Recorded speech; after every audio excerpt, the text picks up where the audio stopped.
Welcome everybody, Shir number 950. We're learning today Lila Nishmas Moshe Dov Ben Rabban Zisel, Lila Nishmas Blima Bas Ram Moshe and Refuah Shalema Freda Golda Bas Esther Shtakav Refuah Shalema B'Soich Shar Choli Yisrael. Getting back to our malacha of MAKEH B'PATISH. Okay, we have been talking about the Gezeros Midrabanan in reference to MAKEH B'PATISH and Tekimana. We're on the last one, which we're trying to basically finish off, and that is the problem of folding garments, linens, and so on Shabbos. And we said the bottom line is if you fold it sharply on the line in a nice way and so on, it's something that's very similar to, it's not exactly Tikkun Minat Torah, but it's something that's very similar to fixing on Shabbos, and thereby Chazal said it was also to do. We mentioned there were 5 conditions which one needs to fold a garment on Shabbos. We're not going to go through them right now. I just want to go through some interesting cases brought down in the Shmir Shabbos HILCHOS, very, very interesting. So he brings it down interesting in Perek Tes Vav. It's in Ois.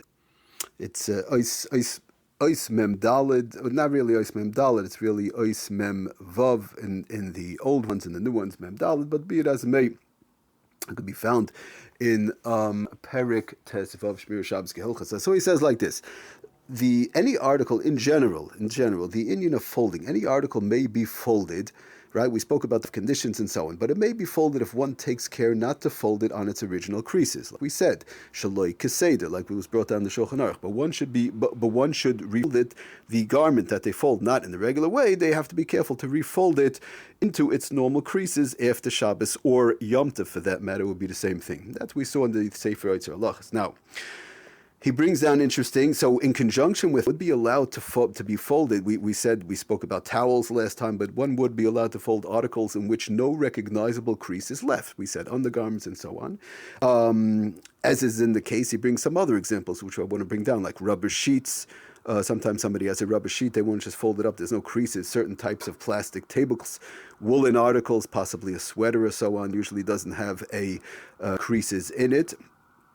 So these type of things, they have no recognizable crease that is left over, so just putting away would be fine. So then he goes further, he brings down, there's again the Shmir Shabbos HILCHOS, dry laundry, again dry, because wet, we spoke about when with the malacha of malabe, laundering, we said that's a problem when you're dealing with wet clothing. We're not going to go into it. Maris Ayin, hang up wet clothing in certain places. That is a problem.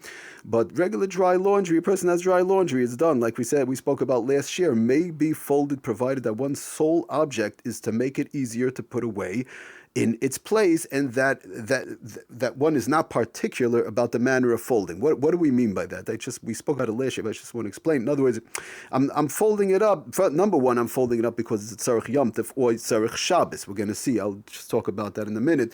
But I'm folding up. This is just, he's bringing another twitch to it, if you want to call it, so it could fit in the drawer. Otherwise, it's not going to fit. I can't just throw it in, get all wrinkled up because of the fact that it's just not going to fit, or just whatever the case is. So again, these type of clothing, these things that we spoke about that don't have lines in them, no recognizable lines, towels, rubber sheets, woolen articles, and so on. So I'll fold it up nicely. So like this, it'll fit into the proper place. So that's another condition that he says. It's not a real condition without a Shulchan Aruch, but it's just a way of looking at it. That dry laundry may be folded, provided one's sole intention, make it easier to put away in its place, and that one is not particularly about the manner that it's these folding. In other words, the bottom line is you're not folding it bedafka to keep it nice and neat, nice and tidy, and so on. And I'm going to fold it exactly like some people, when they fold clothing, it's even without the creases, it has to be like exactly like this, exactly like that.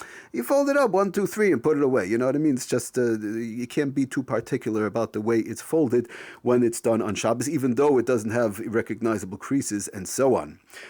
So that's another thing. Now, the most important thing of this whole thing, he brings down to the Shmir Shabbos HILCHOS on the last one, is in all the instances referred to in that we just spoke about, folding is allowed even when one has no intention of using the articles folded on the same day. In other words, we spoke about the first condition, that you have to, even when you're folding, one condition has to be that it's for the same day, right? I need it for Shabbos. Otherwise, we said it's a problem of hachana l'chol. I'm preparing for the week, or I'm preparing for after Shabbos, whatever the case is that you're not allowed to do.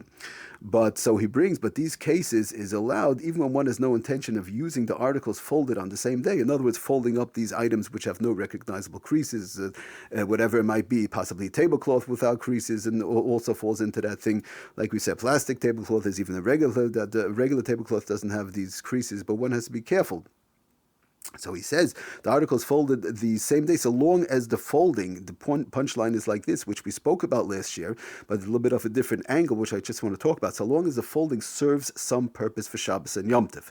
In other words, I'm not just like we said, putting away the laundry because that's I have nothing to do on Shabbos. I'll put away the laundry. You can't do that. It serves some sort of a purpose for Shabbos or Yom Tov, such as keeping the house tidy, keeping the house nicely clean and neat, which is covered Shabbos, and that is a tzorich for Shabbos. We have to know that is a tzorich for Shabbos. These. I just want to talk a minute when it comes to hachana l'chol. I think a lot of people, I've heard this from Rabbi Chaim Kraus Shlita, others that lemaisa people are under the impression, well, the shalosh shudas. I eat shalosh shudas 3 hours before Shabbos is over. Let's say on the long Shabbosim, I can't clean up the table because when I clean up the table, it's preparing for the week. It's not, most of the time it's not the case for a few reasons. Number one, I heard this from Rav Shmuel First Shlita, also in Chicago. Lemaisa, let's say if I'm putting away stuff that could get spoiled, or if I'm putting away food and different things like this into the refrigerator. No, we're not getting into the issues of borer. It could be borer, full table, separating this, that. That's not the issue. We're talking about where there's no issue of borer. I'm just cleaning off the table from shalosh Sa'udos, right? 2 hours before Shabbos is over on the long Shabbosim. So I'm putting away the food. The food you're putting away for now. When I put away the food into the fridge, I'm just talking about this now because it has to do with the subject of hachana l'chol, preparing for during the week. When you put away the food from the shalosh shudas table, so you're putting away for now. You're not putting away for tonight or for tomorrow. When I put away the butter or when I put away whatever, the soda, I'm putting away for now because lemaisa it could get whatever spoiled, the fizz will go out, whatever the case is. Putting away food in the fridge is not a problem because that you're doing for now so that the food doesn't get spoiled. Number one. Number two, when you're cleaning off the table, if it's very close to the end of Shabbos, as far as cleaning off the table, the schmutz or whatever, that you're not supposed to do, right? Shabbos is over. I'm just giving you an example. Shabbos is over in 15 minutes, so you can't go ahead and start cleaning off the table. That's preparing for during the week. But let's say Shabbos is over in an hour and a half, 2 hours, whatever. So, and I'm sitting by the table. It's in my dining room.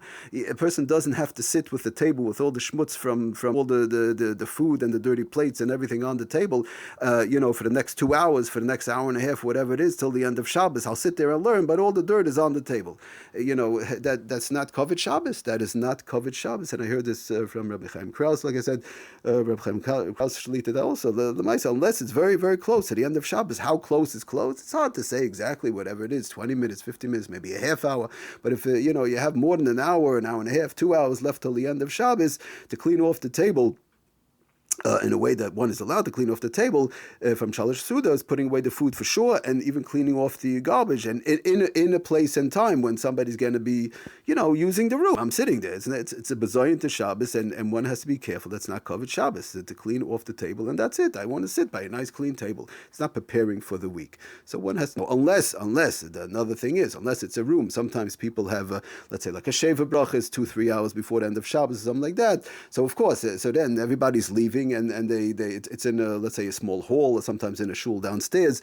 So to go clean off the tables, nobody's using it anyways. Everybody's going home. Everybody's leaving. They're going to Dam Marv or whatever it is. They're going to Dam Mincha Marv, whatever the case is. And 2 hours before Shabbos, but the room is nobody's going in it. It's a hall downstairs in the shul. So that's a different story. Or somebody has a room off to the side where they had a few people. They shall shoot this or whatever. So nobody's going in there. He closed the door. So so that you would not be allowed to clean off the table. But if it's a place where people are sitting, I'm sitting around, we're learning here, right? Or we're talking, whatever the case is, by the table, just to sit there with the all this leftovers from shalosh shudas because it's 2 hours before till the end of Shabbos and I'm preparing for the week. That is definitely not the right thing to do, and one should clean off the table unless, like we said, it's very close to the end of Shabbos. Thank you for listening. Atzlach and bracha, kol tov.